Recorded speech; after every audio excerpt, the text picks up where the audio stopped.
Tow it away, Bradley Knox said, tossing the repair report onto the service desk. The transmission is dead. The words echoed through the polished service bay of Ward Auto Group, where everything looked too clean to fail. White floors shined under bright ceiling lights. Chrome tool cabinets lined the walls. 3 different dealership reports sat clipped to a board, all saying the same thing in different professional language: the 1970 Chevelle SS could not be saved in time. The car sat beneath the lights like a wounded memory, deep blue paint gleaming, hood closed, rear wheels still, its value whispered at more than $200,000 because of its history, its condition, and the charity auction scheduled for the next evening. Natalie Ward stood beside it in a tailored charcoal blazer, arms folded, her expression controlled but tight. At 28, she had inherited a name older men in the auto industry still treated like borrowed keys. This auction was supposed to prove Ward Auto Group could lead with prestige and heart. Instead, every top dealership in Lansing, Detroit, and Grand Rapids had declared the transmission finished. Martha Bell, the car's owner, stood near the driver door with both hands wrapped around a faded key ring. "It is not scrap," she said softly. Bradley gave her the kind of smile that sounded polite only from a distance. "Mrs. Bell, no one said scrap. But at this point, the responsible move is to remove it from the event and consider parting options later." Martha's eyes filled, but her voice held. "My husband drove that car home from our wedding reception." The room quieted for half a breath. Then Bradley looked away, because sentiment did not fit neatly into a service estimate. "We have exhausted every qualified option." "No," Martha said. "Take it to Cooper's garage."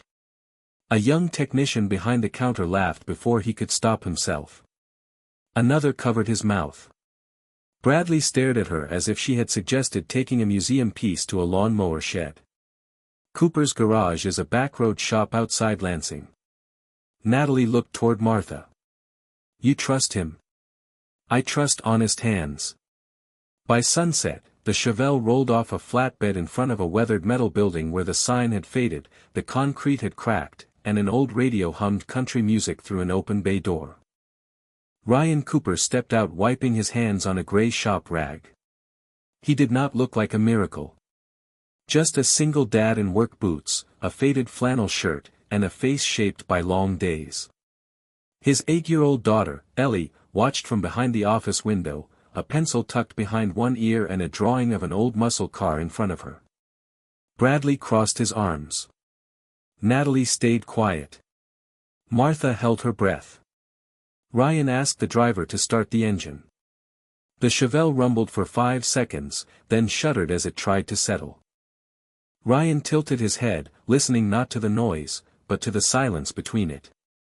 Then he looked at Natalie and said calmly, "The transmission is not dead. It is protecting itself from someone's mistake." Cooper's garage had been standing on the same 2-lane road outside Lansing since before Ryan Cooper was old enough to see over a steering wheel. The roof was corrugated metal, patched in 3 places after Michigan winters had tested it with snow and wind. The office window rattled when trucks passed. The floor had a long crack running from the lift to the back wall, and the old coffee maker on the counter sounded like it was arguing with every cup it brewed. Nothing about the place looked impressive to people who measured skill by polished floors. But to the farmers who drove in with failing pickups, the nurses whose cars needed to survive one more double shift, and the truck drivers who paid in folded bills and gratitude, Cooper's garage was not old. It was faithful. Ryan stepped around the Chevelle without rushing, one hand resting lightly on the fender, the other holding his shop rag. Ellie watched from the office, her small face half hidden behind the glass. She had grown up with the smell of oil, cheap coffee, and old rubber, with country songs playing low on the radio and her father teaching her that broken did not mean finished. Sometimes she did homework at the parts counter. Sometimes she drew cars while Ryan worked late. Sometimes she fell asleep on the little couch in the office under a blanket that used to belong to her mother. Bradley Knox stood near the bay door, scanning the garage with open disapproval. "This place does not even have a modern transmission bench." Ryan looked at him calmly. "It has enough to listen." Bradley smirked. Cars do not need listening. They need equipment. Ryan crouched beside the Chevelle and looked underneath with a flashlight. Equipment tells you what it can measure. Listening tells you what to measure next. Natalie Ward said nothing, but her eyes moved from the cracked concrete to Ellie's drawings taped near the office door, then back to Ryan. She was used to dealerships where every service bay reflected confidence. This place reflected life. Receipts pinned to a corkboard. A lunchbox beside a toolbox. A child's rain boots near the office heater. A wall calendar marked with school pickup times. Ellie came out slowly, holding a pencil and a drawing of the Chevelle. "Daddy," she asked, "why do they trust shiny places more than you?" The question made Martha Bell lower her eyes. Ryan stood and wiped his hands. He did not look embarrassed. He did not look angry. He only placed one steady hand on Ellie's shoulder. Because shiny floors are easier to see than honest hands. The garage went quiet for a moment, the kind of quiet that does not ask permission to enter. Natalie looked at Ryan then, really looked, and saw not a man trying to prove himself, but a father trying to teach his daughter dignity while strangers measured him by rust and concrete. Ellie nodded like that answer was enough, then returned to the office. As she opened a lower drawer to put away her pencil, a small metal badge slid from behind an old socket tray and tapped softly against the floor. She picked it up and turned it over in her hand. The lettering was faded, but still visible beneath the dust, Cooper Performance Transmission Lab. Natalie Ward had spent most of her life inside places built to impress people before a single word was spoken. Marble floors. Glass offices. Service bays so bright that even mistakes looked clean until the invoice arrived. Cooper's garage had none of that. The evening air moved through the open bay door carrying the smell of cut grass, motor oil, and rain waiting somewhere beyond the Michigan trees. A box fan turned slowly in the corner. The radio crackled between country music and static. On the wall, old license plates hung beside a faded photograph of a younger Ryan standing next to a stripped transmission case, though the caption had long ago sun-bleached into nothing. Bradley Knox watched Ryan set a white ceramic coffee cup on the Chevelle's hood and gave a short laugh. "Is that your diagnostic equipment?" Ryan did not look up. "Part of it." Miles Harrington, the transmission specialist Natalie had brought from one of Ward Auto Group's largest partner dealerships, adjusted his glasses and glanced at the cup. "You are checking vibration transfer?" Ryan nodded once. "Only after I hear the reverse engagement." Bradley rolled his eyes. "This is a charity auction vehicle, not a farm truck with a bad mount." Ryan opened the driver door and leaned in just enough to reach the shifter. "Then it deserves patience." Natalie stood near the front fender, arms folded, the edge of her blazer catching a line of fluorescent light. "Mr. Cooper, 3 dealerships already inspected this transmission. I read the reports. And you disagree with all of them after 5 seconds?" "No," Ryan said. "I disagree with what they stopped listening to after 5 seconds." The garage quieted. Even Ellie, behind the office glass, stopped moving her pencil. Ryan asked everyone to remain still. He turned the key, let the Chevelle idle, then shifted from park to reverse with his foot steady on the brake. The engine note dipped. The body gave one small shudder. The coffee in the cup trembled in 2 uneven rings, then settled. Ryan shut the car off. "There," he said. Bradley stared at the cup. "There what?" Ryan pointed gently toward the hood. "Pressure panic." Miles's expression changed. "Not belief yet, but attention. That is not a standard term. It used to be." Natalie looked from Miles to Ryan. "Explain it in English." Ryan wiped his fingers on the shop rag. "A dead transmission gives you absence. No grip, no pattern, no attempt to protect itself. This car still tries to protect the gear train. The vibration is coming from a forced pressure correction, not mechanical death." Bradley scoffed. Or it is an old car with old problems. Ryan looked at the Chevelle with the softness of someone reading a letter from a person everyone else had stopped answering. Age leaves a trail. This left a warning. Ellie stepped out of the office, still holding the small metal badge she had found, but she did not interrupt. Natalie noticed the badge in the child's hand, noticed Ryan notice it, and noticed the flicker of history he quickly covered. Then Ryan looked at Miles and said, "I need to see the valve body before anyone calls this car finished." Miles did not laugh this time. Bradley Knox did not like the way Miles Harrington had stopped laughing. In a room like Ward Auto Group, Bradley knew how to control doubt with reports, titles, and polished service language. But inside Cooper's garage, under buzzing fluorescent lights and a ceiling fan that clicked every third turn, the usual weapons looked weaker. Ryan Cooper rolled the Chevelle onto the lift and asked Ellie to stay by the office window. She nodded, still holding the faded metal badge in both hands, as if it were a clue from a life her father had never fully explained. "You are really going to open it up?" Bradley asked. Ryan slid a drain pan into place. "I am going to find out why it is protecting itself." "You mean why it is broken?" "No," Ryan said, calm as a prayer. "Broken quits. Protection hesitates." Bradley gave Natalie a look meant to say this was becoming embarrassing. "Miss Ward, we are letting a backroad mechanic perform exploratory surgery on a six-figure classic before a charity auction. At some point, common sense has to matter." Ellie lowered her eyes. The words found her before Ryan could stop them. Martha Bell saw it and pressed her lips together. Natalie saw it too. For a moment, the garage seemed to shrink around that little girl, around the way she tried to make herself smaller because a grown man had made her father sound small. Ryan set down his wrench and walked to Ellie. He did not glare at Bradley. He did not defend his resume. He simply rested one hand on his daughter's shoulder. "Hey," he said softly. "Look at me." Ellie looked up. "Is he right?" Ryan's face did not harden. It steadied. "Respect is not something we chase," he said. "It is something we keep." The radio hissed between songs. Rain began to tick lightly against the roof. Natalie watched Ryan return to the car without carrying bitterness back with him. Something in that kind of restraint unsettled her more than an argument would have. Miles stepped closer to the lift as Ryan removed the pan and exposed the valve body.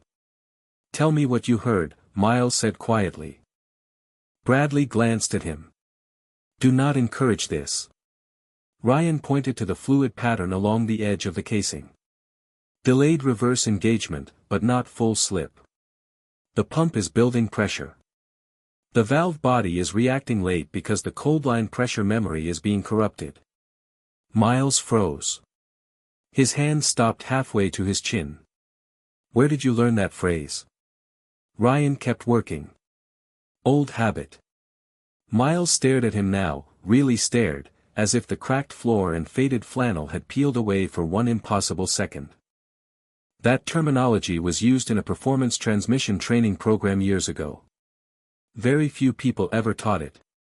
Ryan removed one bolt, then another, placing each piece in order on a clean white towel. Then maybe one of them should have listened to this car sooner. Natalie looked from Miles to Ryan, then to the badge still in Ellie's hand. The garage was no longer just old. It was starting to feel like a place where history had been waiting quietly beneath the dust. Ryan Cooper did not speak for nearly a minute after the valve body came free. He set it on the white towel with the kind of care some people reserve for heirlooms, then reached for a small inspection light hanging from the lift. The garage gathered around him without meaning to. Natalie Ward moved closer, her polished heels quiet against cracked concrete.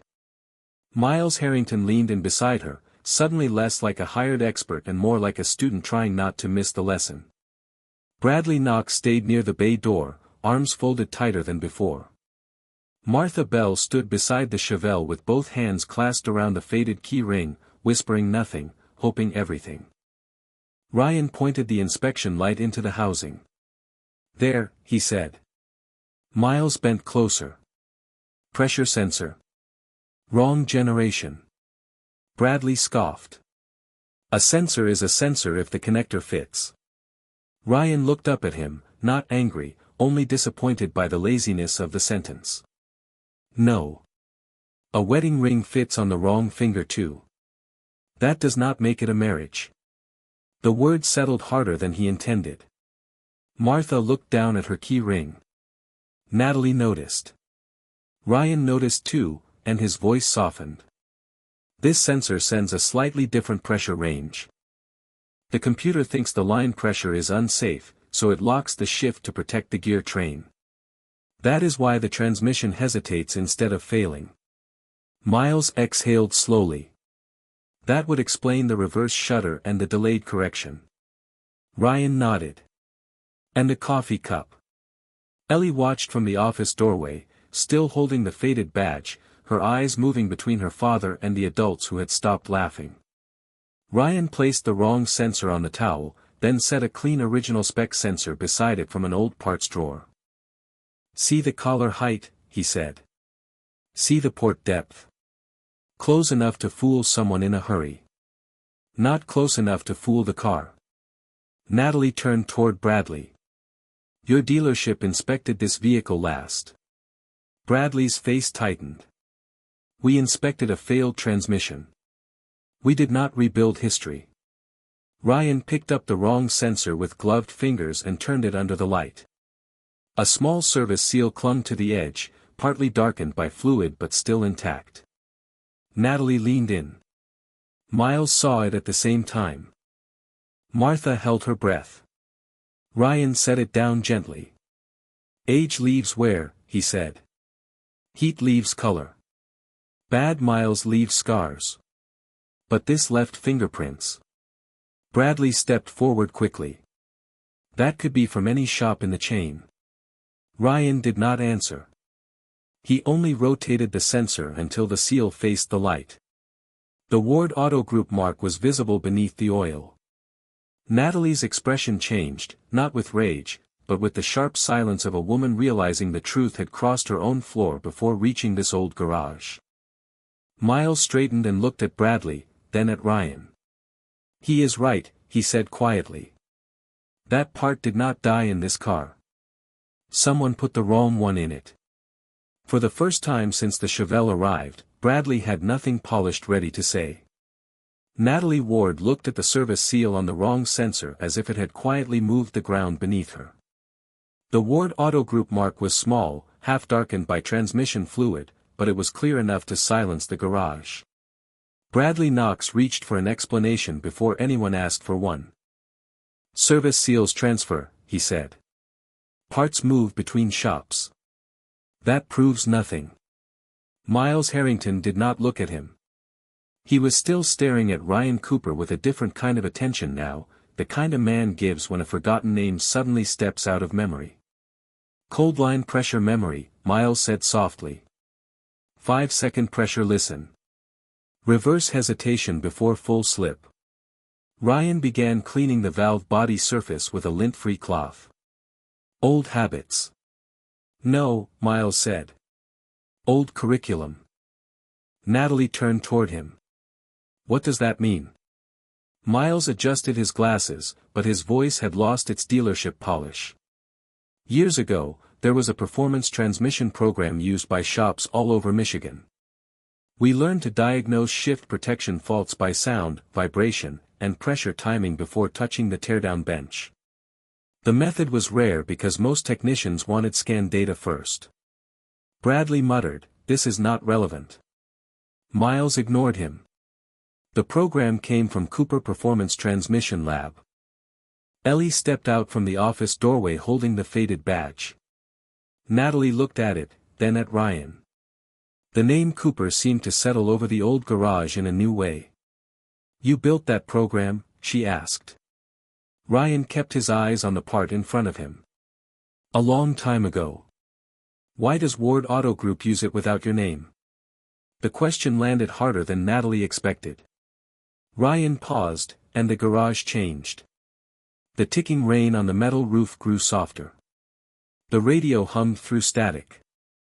Martha Bell looked from the car to Ryan as if she had just discovered the mechanic was not only saving the Chevelle, but carrying a buried chapter of his own.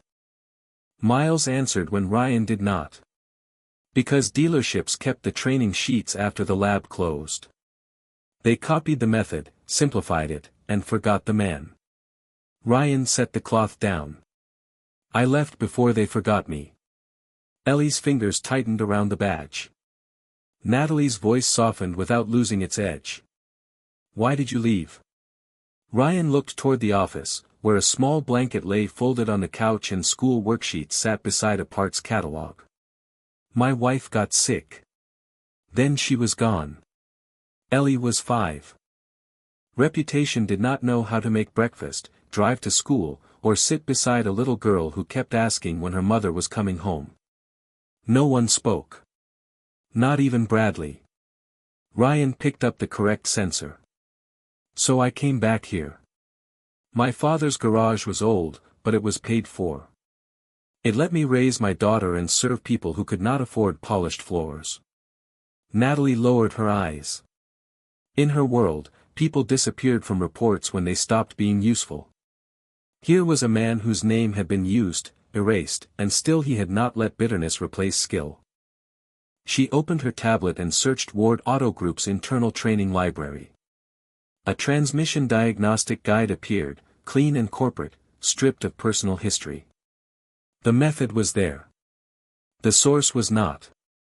Ryan looked at the Chevelle and said, the car is not the only thing someone took credit for.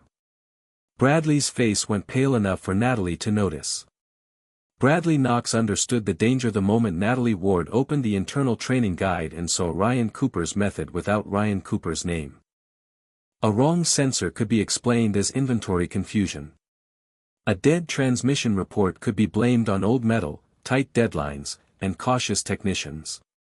But a stolen method, a service seal, and a car misdiagnosed under his department made a trail that led too close to his office.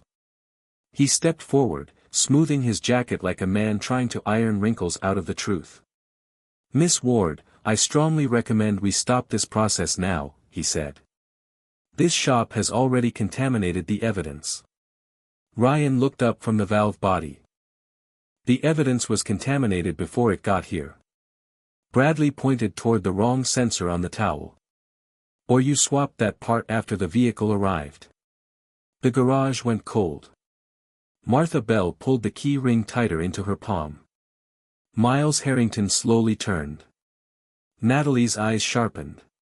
Ellie stood near the office door, the faded badge still in one hand. Ryan did not move for a second. Then he set down the correct sensor with care, as if even anger did not deserve to make his hands careless. You are accusing me of planting a part in a widow's car to embarrass your dealership. Bradley's voice stayed smooth. I am saying you had motive. Your name was removed from old training documents. You resent Ward Auto Group. Now a high-profile charity vehicle arrives, and suddenly the poor old garage becomes the hero. Ellie's eyes filled before she could hide it. Ryan saw that first, not Bradley's accusation, not Natalie's doubt, not Miles's shock. His daughter was hearing another grown man turn her father into something ugly. Ryan walked to her slowly and knelt beside her. Hey, look at me. Ellie blinked hard. Daddy does not break cars. Ryan smiled softly. I know. You listen to them. His hand rested over hers around the badge. And sometimes people too. He stood again, calm, but something in the room had changed. Not louder. Straighter. Truth does not need a louder voice, Ryan said. It needs a steady hand. Bradley reached for his phone. I am calling a tow truck. This vehicle returns to Ward Auto Group immediately before any more damage is done. Natalie stepped between him and the Chevelle. No one moves the car. Bradley froze. Miss Ward. No one, she repeated. Rain tapped harder against the metal roof. The old fluorescent light flickered above the lift. Ellie looked down at the workbench, then at Natalie. "I took a picture," she said. Every adult turned toward her. She held up Ryan's old shop phone, the one she used to photograph cars for her drawings. "Before Mr. Knox touched the part. Before Daddy took it off the towel. I wanted to draw the little seal because it looked like a stamp."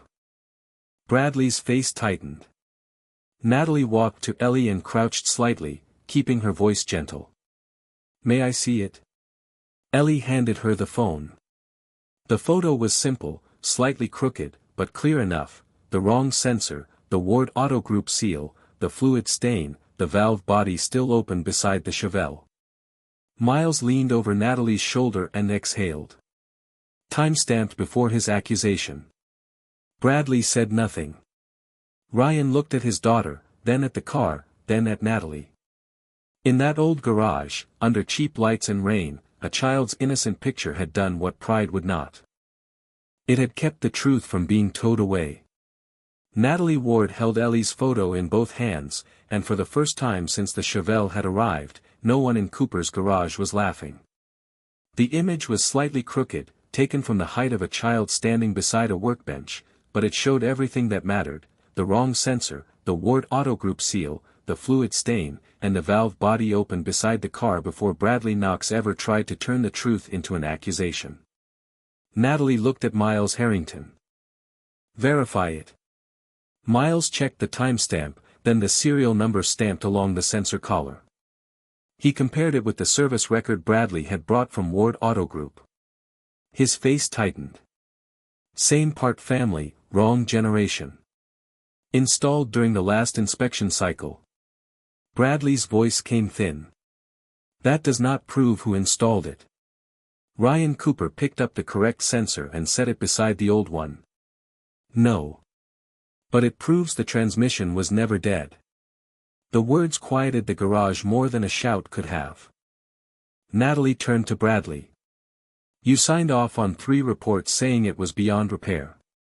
Bradley looked toward the bay door, toward the rain, toward anywhere but her eyes. "Based on available information." "Based on pride," Miles said softly. Ryan did not join the blame. He went back to work. That was what dignity looked like in his hands: not a speech, not revenge, just the steady choice to fix what others had nearly abandoned. He installed the correct pressure sensor, cleaned the valve body, checked the port depth, and recalibrated the pressure curve with a worn gauge that Bradley had mocked less than an hour earlier. Ellie stood beside Martha Bell near the office, still holding the faded badge. Martha's fingers trembled around the key ring. "Do you think she will drive?" she asked. Ryan tightened the final bolt and wiped his hands. "She wants to." He poured in the proper fluid, waited for the level to settle, then lowered the Chevelle from the lift. The garage door stood open to the wet Michigan evening. Natalie looked at the car, then at Ryan. "What now?" He opened the driver door and stepped back. "You should do it." "Me? Your company called it dead. Your hands should feel the truth." Natalie hesitated, then slid into the driver's seat. The leather creaked softly. Ryan stood outside the open window. Foot on the brake. Easy breath. Park to reverse. Do not force it. The garage held still. The radio had gone quiet between songs. Rain tapped the roof in a slow rhythm. Natalie moved the shifter. For 1 second, nothing happened. Then the Chevelle eased backward, smooth as a memory returning home. Martha covered her mouth. Ellie smiled so wide her eyes shone. Miles stepped back and whispered, "Every top dealership missed it." He looked at Ryan, then at Natalie, then at Bradley. He heard it in 5 seconds. No one clapped. Not yet. The silence came first, deep and deserved, filling that old garage until even Bradley could not hide inside another explanation. For several seconds after the Chevelle eased backward, Cooper's garage held a silence so complete that the rain on the metal roof sounded like applause trying to stay respectful. Natalie Ward sat behind the wheel with both hands still on the steering wheel, staring through the windshield as if the old car had just spoken a truth her company had refused to hear. Martha Bell stepped toward the driver door, one hand over her mouth, the faded key ring trembling in the other. "My husband used to say she never liked being rushed," she whispered. Ryan Cooper gave a small nod. "Some machines remember the people who treated them right." Ellie looked up at her father, the faded badge still in her hand, and for the first time that evening, she did not look wounded by the way others had spoken of him. She looked proud. Miles Harrington removed his glasses and wiped them slowly, though they did not need cleaning. "Miss Ward," he said, "the reports were wrong. All of them." Natalie stepped out of the Chevelle and faced Ryan. The polished confidence she had brought into the garage was gone, but something better had taken its place, humility with its sleeves rolled up. "Mr. Cooper," she said, "I owe you an apology. To you, to Ellie, and to Mrs. Bell." Bradley Knox shifted near the bay door. "Natalie, before this becomes a public relations issue, it already is an integrity issue," she said without looking at him. "You are suspended from service operations pending an internal review of the misdiagnosis, the wrong part, and the missing attribution in our training material." Bradley's mouth opened, then closed. There was no polished sentence left that could start an engine or erase a photograph. Martha touched the Chevelle's roof with a tenderness that made the old garage feel like a chapel. "Can she still make the auction?" Ryan looked at the car, then at the clock above the office door. "If I finish the road test tonight and recheck the fluid temperature in the morning, yes." Natalie turned to him. "Ward Auto Group would like to retain you as a technical consultant. Your methods should carry your name again." Ryan wiped his hands on a rag and glanced around the garage, the cracked floor, the old radio, the school worksheets near the parts counter, the office couch where Ellie sometimes slept when repairs ran late. "I am not leaving this place." Natalie nodded. "I am not asking you to." He studied her for a moment, measuring whether the room had changed or only the words inside it. "This garage feeds my daughter, serves my town, and reminds me who I am. If your company wants my help, it comes through Cooper's garage. Independent. Honest. No shiny floor required." Natalie smiled faintly, not offended, but taut. "Agreed." Outside, the rain began to break, and a pale strip of Michigan sunlight opened beyond the trees. Ellie ran to Ryan and wrapped both arms around his waist. He rested a hand on her hair, quiet and steady, while the Chevelle idled behind them with a smooth, living rhythm. "Did you fix it to prove them wrong?" she asked. Ryan looked at Martha, at Natalie, at Miles, and finally at the old car waiting near the open bay door. "No, sweetheart," he said. "I fixed it because things people give up on still deserve a second chance." Then the Chevelle rolled slowly into the clearing light, and no one in that old garage saw cracked concrete anymore. They saw dignity, grace, and a father whose quiet hands had made the whole room listen.